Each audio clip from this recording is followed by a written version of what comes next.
The Friendly Game, A Hollow Tree Club Story, by Druvy Store. Chapter 1, The Hollow Tree. The afternoon sun filtered through the leaves of the old oak tree in Maya and Jack's backyard, casting dancing shadows across the wooden planks of their treehouse. This wasn't just any treehouse. This was the Hollow Tree, headquarters of the Hollow Tree Club, and the best place in all of Maple Hill for planning adventures. Maya Brooks climbed up the rope ladder, her soccer cleats tied around her neck and bouncing with each step. At 10 years old, she was all energy and big ideas, with dirt under her fingernails and a sketch pad that went everywhere she did. Today, that sketch pad, her adventure album, was filled with drawings of soccer players mid-kick, balls flying through goalposts, and victory celebrations. "Today's the day we start trials for the school's soccer team," Maya announced as she hauled herself through the trapdoor. "I've been practicing my passing all week." Jack Brooks looked up from where he sat cross-legged on the treehouse floor. At 8 years old, he was Maya's younger brother, and while Maya was all motion and excitement, Jack was thoughtful and careful. Right now, he was organizing his homemade animal trait cards. Dozens of hand-drawn cards featuring stats and facts about different animals and the special qualities they had, like brave like a lion, quick like a hummingbird, and patient like a turtle. Jack studied his sister as she stood there, bouncing from one foot to the other. Tilting his head, he asked, "What animal should you be at soccer practice?" Maya grinned and struck a pose, fingers spreading as if they were claws. "Easy, a cheetah, fast and fierce." "But cheetahs hunt alone," Jack said, holding up his cheetah card. "Soccer is a pack sport. Maybe—" He shuffled through his cards and pulled out another one. "Maybe a wolf. They work together to catch their prey." Maya opened her sketchbook and picked up her pencil slowly, considering this. Jack always had a way of seeing things differently, and usually he was right. "A wolf, huh?" Maya stared at the wolf card. Something about it felt right, but also scary. Being part of a pack meant depending on others. It meant other people depending on you. What if she let them down? "Wolves are smart," Jack said, "and loyal to their pack." He grinned and started gathering up his cards. "But I'm getting kinda hungry, so I'm going to make like a pig and find a snack." As Jack headed toward the rope ladder, another head appeared through the trapdoor.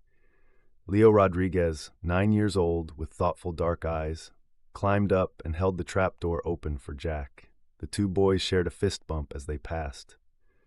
"Hey, Leo," Jack said over his shoulder. "Maya's gonna be a wolf at soccer practice." Leo Rodriguez settled into the treehouse, pulling a small tin box from his pocket. Inside were foreign coins from all over the world, his collection that he'd been building since he was 6. There were pesos from Mexico, where his grandparents lived, euros from when his neighbor went to France, and even a coin with strange writing that his dad, Officer Rodriguez, had gotten from another police officer who'd traveled to Japan. Maya immediately felt her nerves settle. Leo was always a calming influence and had a gift for asking the kinds of questions that helped you understand not just what you were feeling, but why. "You seem really pumped about practice," Leo said, organizing his coins while Maya continued sketching. "That's awesome." "I just want our team to be the best," Maya said, her pencil moving quickly across the paper. "No, actually, I want to be the best player on the team." Leo picked up the Japanese coin and turned it over in his fingers. "That sounds like a lot of pressure." "Good pressure," Maya said quickly, "the kind that makes you better." But even as she said it, Maya felt a knot of worry in her stomach. What if she wasn't good enough? What if she made mistakes? What if everyone was watching and she failed when it mattered most? Before Leo could ask another one of his gentle, probing questions, Maya was already closing her adventure album and swinging her legs over the edge of the treehouse floor. "Gotta go, can't be late." And with that, she was scrambling down the ladder, leaving Leo alone in the dappled sunlight shining into the hollow tree. Chapter 2, Team Selection. The Maple Hill Elementary soccer field stretched out like a green ocean under the afternoon sun. Maya jogged onto the grass, her cleats making satisfying thud-thud sounds with each step. Other kids were already there, some she knew well, others she'd only seen in the hallways at school. "Maya! Over here!" called Sarah May, one of Maya's best friends. Maya jogged over, but her eyes were scanning the field, taking inventory of who was there. Tommy Nguyen, who was small but fearless and could tackle the ball away from players twice his size. Jessica Keene, who had the strongest kick of anyone on the team, boy or girl. And over by the goal, a boy she recognized but didn't really know. Riley Smith stood alone, juggling a soccer ball. Left foot, right foot, thigh, left foot again. His face was focused, almost stern, and Maya found herself counting along. 23, 24, 25 touches without the ball hitting the ground. "He's been doing that since I got here," Sarah whispered. "Hasn't missed once. Intense, huh?" Coach Martinez's whistle cut through the afternoon air sharply. "All right, everyone, gather round." Maya loved Coach Martinez. She was tough but fair, and she always made sure everyone got a chance to play. Today, her clipboard was full of names, and her whistle hung around her neck like a badge of honor. "Today we're trialing for next week's big game against Riverside," Coach Martinez announced. "I want to see focus, teamwork, and non-stop running. Remember, guys, we win as a team and we lose as a team." Maya's heart started beating faster. The big game! She'd been dreaming about this for weeks. "I'm going to call out names," Coach Martinez continued. "When I call your name, jog over there. You're the Hawks. Everyone else will be the Eagles." Maya crossed her fingers. "Please let me be on a good team," she thought, as Coach Martinez started reeling off names. "Maya Brooks, you're a Hawk." Maya pumped her fist and jogged to the left side of the field where other Hawks were gathering. She recognized most of them, her good friend Sarah, Jessica with that rocket for a right foot, Tommy, who was great at defense, and Riley Smith, you're also a Hawk. Maya looked over as Riley stopped juggling his ball and walked toward their group. Up close, she could see that his socks were pulled right up. His shirt was pressed and tucked in. He was taking this as seriously as a pro player. "All right, Hawks and Eagles," Coach Martinez called. "Let's start with some drills." The first few minutes went smoothly. Maya felt good. Her passes were crisp, her touches were clean, and she even managed to nutmeg Tommy during a dribbling exercise, which made everyone laugh. Then came the shooting drill. Maya lined up for her turn, took a deep breath, and ran toward the ball. She'd practiced this exact shot 100 times in her backyard, right next to the hollow tree. But just as she was about to kick, she caught sight of Riley watching her with his arms crossed. Something about his stare made her nervous, and her shot sailed wide of the goal. "Come on, Maya," Riley called out. "My old grandma could have made that shot." Maya felt her cheeks get hot. It was just practice, she told herself. Everyone misses sometimes. "It's just practice, Riley," she said, trying to keep her voice steady. Riley shrugged. "Yeah, well, some of us actually care about the team winning." Maya stared at him. What was that supposed to mean? Of course she cared about the team and wanted to play her best. The drill continued, but now Maya felt Riley's eyes on her constantly. Every touch, every pass, every movement seemed to be under his inspection. And somehow, knowing she was being watched so critically made her play worse, not better. And even worse still, he always seemed to have a comment when she made a mistake. "Better hustle back on defense, Maya. That's not how you're supposed to trap the ball." "Are you even trying?" During a water break, Maya sat on the bench and opened her adventure album. Her hands were shaking a little, whether from running or from anger, she wasn't sure. She started to sketch, her pencil moving in hard, dark strokes across the paper. She drew a wolf, the wolf Jack had suggested that morning. But this wasn't the collaborative pack-hunting wolf from Jack's card.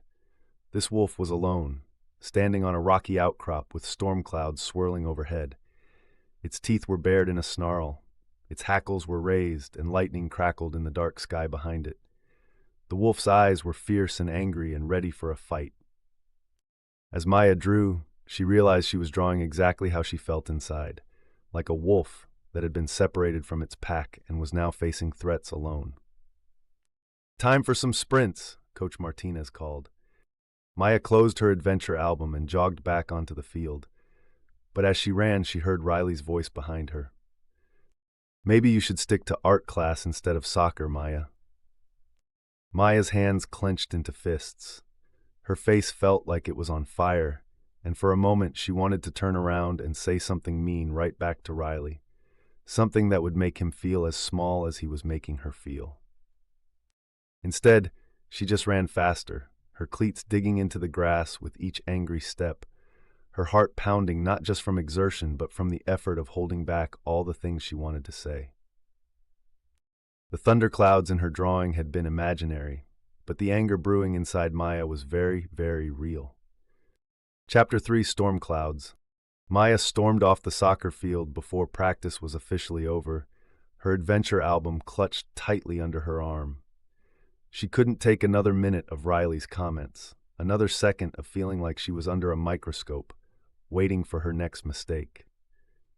The walk to the hollow tree felt longer than usual, and by the time she climbed the rope ladder, Leo and Jack were already there. Leo was sitting in his usual spot, organizing his foreign coins by size. Jack had his animal trait cards spread out again, but this time they seemed to be arranged by habitat. Arctic animals in one group, jungle animals in another, domestic animals in a third. "How was practice?"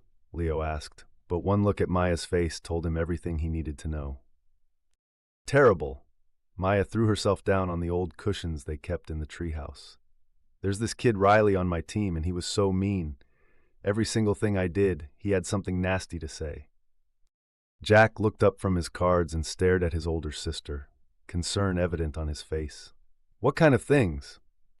"Like when I missed a shot, which everyone does sometimes. He said his old grandma could have done better, and at the end he said I should stick to art class instead of soccer." Maya's voice was getting louder, and she felt that angry, hot feeling rising in her chest and behind her ears.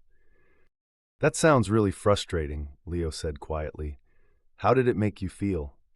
"Mad," Maya said. "Like I wanted to, too." She struggled to find the words for the fierce feeling inside her. "I wanted to show him that he can't just walk all over people like that." Jack had been quietly studying one of his cards, the one with a house cat arching its back. "You know what's interesting about a lot of animals?" he said thoughtfully. "Sometimes animals act mean when they're actually scared, like cats. When a cat feels threatened, it puffs up its fur and arches its back to look bigger and more dangerous. But really, it's just trying to protect itself." Maya paused. She hadn't thought about that. "You think Riley was scared?" "I don't know," Jack said, "but in the animal kingdom, aggression is often a defense mechanism." Leo leaned forward, looking keenly at Maya. "Do you think Riley was trying to hurt you on purpose, or something else up?" "I don't know," Maya said, throwing her hands up. "I don't care. I just want to show him I'm not some weakling he can push around." "What are you going to do?" Leo asked. Maya opened her adventure album and looked at the angry wolf she'd drawn. Its teeth were bared, its eyes were fierce, and storm clouds swirled around it. It looked ready for a fight. But fighting all the time, even when you won, seemed like it would be really tiring. "I just want to play soccer," she said quietly. "I just want to be part of the team and do my best and have fun. Why does he have to make it so complicated?" Leo reached over and gently touched her arm. "Tomorrow will be different. Maybe today was just a bad day." The three friends sat in the treehouse as the sun started to sink lower in the sky. Outside, the leaves rustled in the evening breeze, and somewhere in the distance, a real wolf, or maybe just a neighbor's dog, howled at the approaching twilight. Chapter 4: Seeing Clearly. The next day at school, Maya found herself paying attention to Riley in a way she never had before. During lunch, she noticed him sitting alone at a corner table, picking at his sandwich and looking nervous. During math class, she saw him tapping his pencil anxiously against his desk. And then, as she was walking past the library, she heard his voice. "I don't know if I'm good enough," Riley was saying to another boy from their grade. "My parents keep asking if I made the team yet, and tryouts only started yesterday. My dad keeps saying I need to be more aggressive, more competitive. He says nice guys finish last." Maya stopped walking. She pretended to be very interested in a poster about the school book fair, but she was really listening. She knew eavesdropping was wrong, but the two boys weren't really trying to keep their conversation super secret, and she was simply close enough to hear. "What if I don't make it?" Riley continued. "What if I make a mistake at the wrong moment? My dad says you have to have that killer instinct that everyone on the team does in order for us to win as a team." The other boy mumbled something Maya couldn't hear, and then they walked away.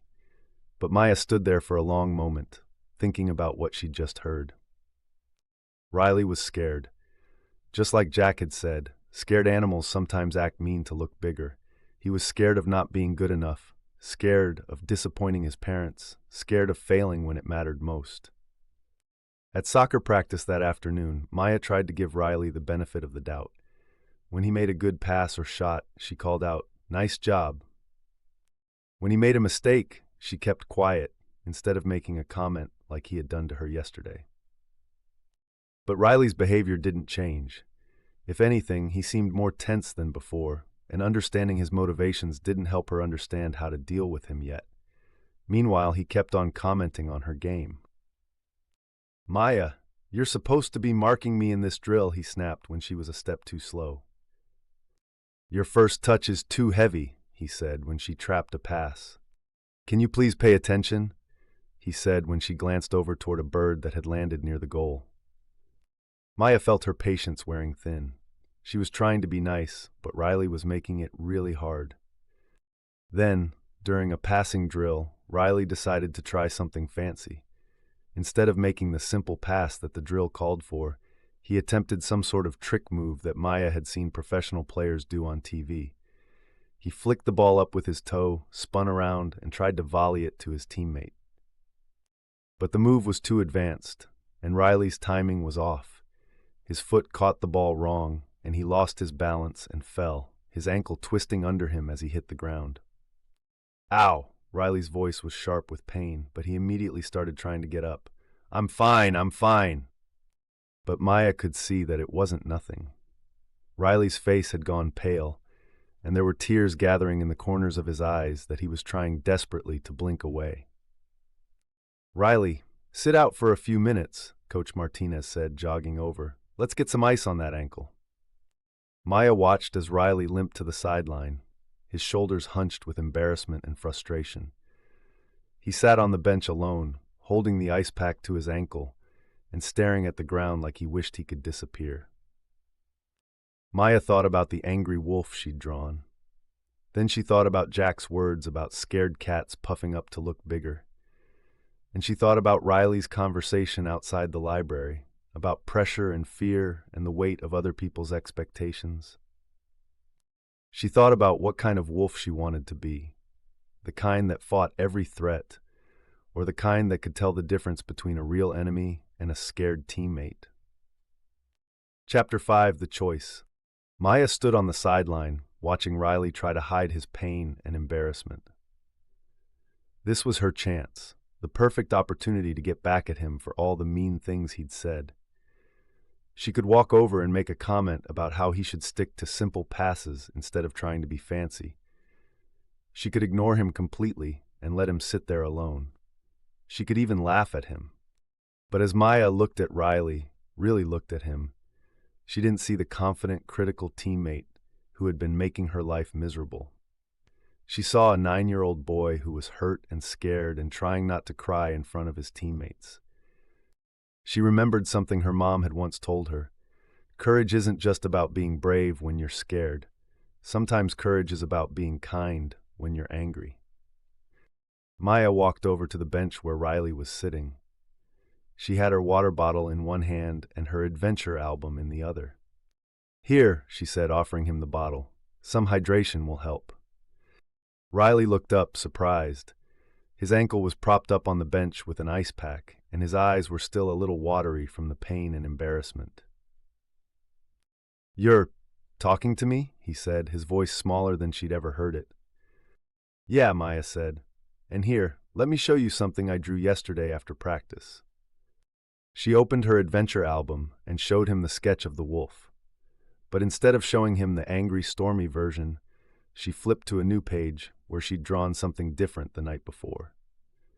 This drawing showed two wolves running together through a forest, working as a team, their eyes focused on the same goal. "You drew this?" Riley asked, his voice different now, more genuine and far less defensive. "Wow, it's good, like really good." "Thanks," Maya said. "My little brother Jack says a soccer team is like a wolf pack. We're a lot stronger together than if we played for ourselves." Riley stared at the drawing for a long moment. Then he said quietly, "I'm sorry I was so mean to you yesterday, and today. I was just—" He stopped, struggling to find the words. "Scared," Maya suggested gently. Riley nodded. "My parents put a lot of pressure on me to be perfect. My dad keeps saying I need to be tougher, more competitive. He says if I'm not the best, I'm not trying hard enough. And I heard that Club Scouts sometimes come to these games, even for kids our age, and—" He trailed off.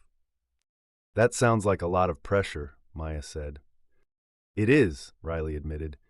"And I guess I was taking it out on you, which was stupid and mean. You're actually a really good player, Maya.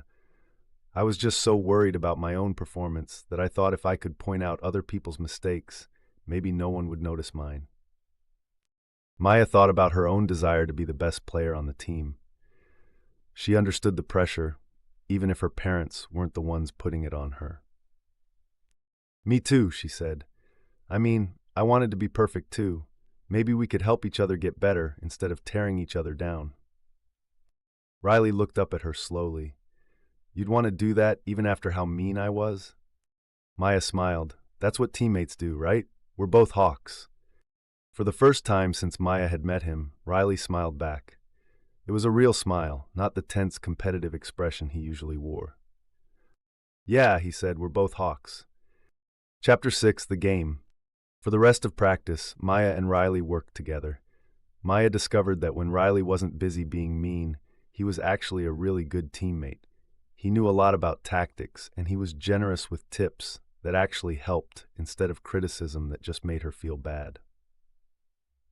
"Try planting your non-kicking foot a little closer to the ball," he suggested when she was practicing shots. "It'll give you more power and accuracy." Maya tried it, and her next shot flew into the top corner of the goal. "Thanks," she said. "That really helped." As practice was winding down, Coach Martinez called out, "All right, everyone, let's finish with a short training game. I want to see what you've learned today." Riley's ankle was feeling better, and Coach Martinez said he could play as long as he took it easy. The Hawks lined up against the Eagles, and Maya found herself playing midfield while Riley was up front. The game was fast and fun. Maya could feel the difference in how she and Riley played together now. Instead of worrying about what he might say if she made a mistake, she could focus on the game and show her skills freely. Halfway through the game, Maya saw her opportunity. Riley was making a run toward the goal, and the Eagles' defense was focused on Jessica, knowing what she could do if she got free. Maya had the ball in the midfield, and she could see the perfect passing lane opening up. She took a touch to set herself, then sent a crisp pass right into Riley's path. It was exactly the kind of pass she'd been practicing. Not too hard, not too soft, and right where her teammate could do something with it. Riley didn't even need to take a touch to control it. He followed the ball with 2 more strikes, checked where the goalkeeper was, and took a shot towards the bottom corner. Goal! But instead of celebrating by himself, Riley immediately turned and ran toward Maya. His face was lit up with genuine joy and excitement. "Maya!" he called out as he reached her. "What a pass! That goal was all you." Maya felt a warm glow spread through her chest. This was so different from Riley's earlier comments. Instead of tearing her down, he was building her up. Instead of making her feel small, he was making her feel like an important part of the team. "Thanks," Maya said, beaming from ear to ear. "That was a great run. I saw the opening and knew you'd be there." The other Hawks came over to celebrate, and for a moment, Maya felt like she really was part of a wolf pack. Not the angry lone wolf from her first drawing, but the kind of wolf that worked with others, that made everyone stronger. As they walked off the field at the end of practice, Riley fell into step beside Maya. "Hey," he said, "I know I was really awful when we first met. Thanks for giving me a second chance." Maya thought about Jack's words about scared animals, and Leo's questions about what else might be going on, and her own choice to be kind instead of mean. "That's what teammates do," she said. "We look out for each other." And as they walked toward the parking lot where their parents were waiting, Maya realized she had learned something important. Being the best player wasn't about being better than everyone else. It was about making everyone better together. Chapter 7, Good Thing, Tough Thing, Brave Thing. That evening, Leo Rodriguez sat on his bed while his dad settled into the comfortable chair beside it. This was their favorite time of day. The house was quiet, the day's work was done, and they could talk about everything that had happened. Officer Miguel Rodriguez wasn't in uniform. He always showered and changed at the station after a shift. He looked tired but happy, the way he always did at the end of a day of helping people in Maple Hill. "So," his dad said, the way he always did before tucking his son in, "good thing, tough thing, brave thing?" This was their routine. It had started when Leo was much younger and had trouble talking about his feelings. Every night they would share one good thing that happened, one tough thing they had to deal with, and one brave thing they did or saw. Leo thought about Maya's day and the story she'd told him and Jack when she got home from practice. "Good thing," Leo said. "Maya figured out how to handle a difficult situation with her teammate." "Tell me about that," his dad said, settling back in his chair. Leo explained about Riley's mean comments, Maya's anger, and how she'd chosen to be kind instead of getting revenge. "What was the tough thing?" his dad asked. "It was hard watching Maya be so angry," Leo said, "and I think it was hard for her to choose kindness when she wanted to fight back. She really wanted to show Riley that she wasn't weak." His dad nodded thoughtfully. "Anger can be a tough emotion to handle, especially when someone is being unfair to us. It sounds like Maya learned something important." "Yeah," Leo said, "and the brave thing, Maya chose to help someone who had been mean to her. That took a lot of courage." "It sounds like she learned something about sportsmanship," his dad said. Leo smiled. "She did, and I think she learned something about people too. Sometimes when people are mean, it's because they're scared or hurt, not because they're bad people." His dad reached over and ruffled Leo's hair. "That's very wise, kiddo. It's not always easy to remember that when someone is being unkind to us." "Maya remembered," Leo said, "and Jack helped too with his thing about animals acting mean when they're scared." "Jack has a gift for seeing things differently," his dad agreed, "and you have a gift for helping your friends think through difficult situations." Leo felt proud of that. He liked being the one his friends came to when they needed to talk through a problem. "Dad," Leo said as his father started to get up. "Yeah, when you know how someone else is feeling, you can grow into a better friend, right?" His dad smiled. "That's exactly right, Leo. When you know, you grow." Leo settled back into his pillows, thinking about wolves and friendship and the courage it takes to be kind.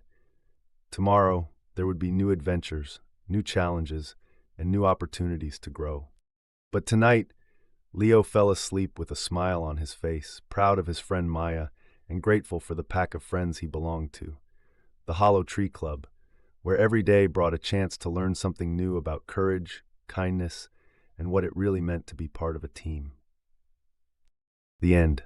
When you know, you grow.